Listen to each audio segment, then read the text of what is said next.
یہ سن کر بے ہوش ہو کر گر گئے۔ حضرت بہلول جو کہ ولی اللہ تھے کہیں سے گزر رہے تھے، ایک بچے کو دیکھا، وہ کھڑا رو رہا تھا۔ دوسرے بچے اخروٹ سے کھیل رہے تھے۔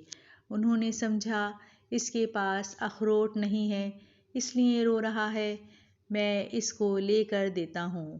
انہوں نے کہا بیٹا رو نہیں، میں تجھے اخروٹ لے کر دے دیتا ہوں، تو بھی کھیل۔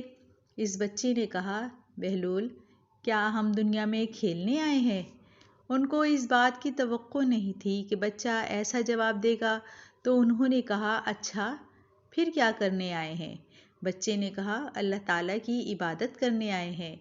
انہوں نے کہا تم تو ابھی بہت چھوٹے ہو، تمہارے غم کی یہ چیز نہیں، ابھی تو تمہارا اس منزل میں آنے میں بھی بہت وقت پڑا ہے۔ تو اس بچے نے کہا ارے بہلول مجھے دھوکہ نہ دے، میں نے اپنی ماں کو دیکھا ہے، وہ صبح جب آگ جلاتی ہے تو پہلے چھوٹی لکڑیوں سے جلاتی ہے اور پھر بعد میں بڑی لکڑیاں رکھتی ہے، اس لیے مجھے ڈر ہے کہ کہیں دوزخ مجھ سے نہ جلائی جائے اور میرے اوپر بڑوں کو نہ ڈالا جائے۔ یہ سن کر بہلول بے ہوش ہو کر گر گئے۔